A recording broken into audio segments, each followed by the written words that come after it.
Kā muļķību pārdevēji cenšas uzlabot savu tēlu un padarīt savas muļķības ticamākas? Viņi aizlienē ārējas pazīmes, kas piešķir ticamību. Izlieks par viltus ekspertiem. It kā ziņu sižets. Tur cilvēks uzvalkā, aiz muguras milzīgs grāmatplaukts, apakšā iespaidīgs tituls, runā pārliecinoši un autoritīvi.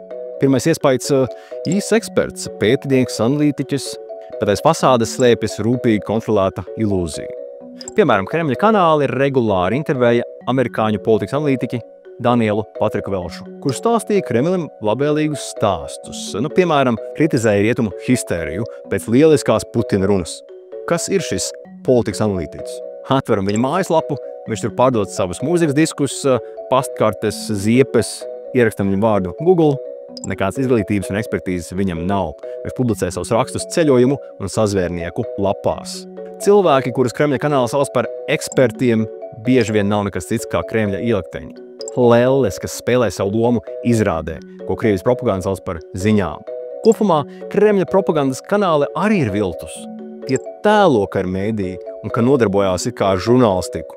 Kaut reāli viņi ir Kremļa kontrolē un stāsta tikai tos stāstus, kas izdevīgi Kremlim. Bet izskatās tieši tāpat kā neatkarīgi mēdīji rietumos un Latvijā, lai safabricētu uzticamības ilūziju. Viltotas var būt arī organizācijas. Uztais organizācija ar iespaidīgu nosaukumu. Nacisma apkarošanas komiteja, kuras vadītāja vienīgais darbs ir sniegt intervijas Kremļa propagandas kanāliem. Bet arī vietējie muļķību pārdevēji izmanto šo pašu metodi.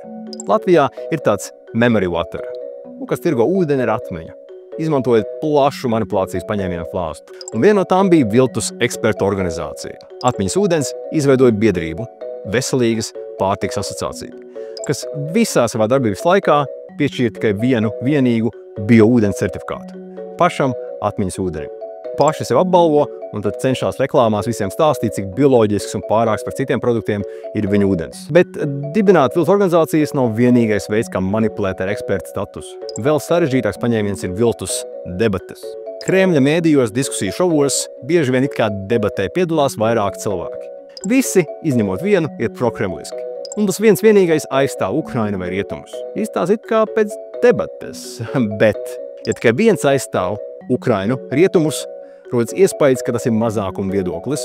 Ar šo vienu parasti kaut kas nav kārtībā. Viņš runā manām vājāk nekā pārējie, nespēja tik pārliecinoši izteikties. Vai arī viņš tiek ierāmēts problemātiski. Šis vienīgais neatkarīgais eksperts nāk no Ukrainas, Baltijas vai rietumiem, līdz ar to skatītājiem jau uzreiz ir skaidrs, viņš nav neitrāls. Tā Krievijas mēdījos notiek debates, kur akcik negaidīti vienmēr uzvar Kremļa perspektīvu. Bet kā aizstāvēties no šīs manipulācijas metodes?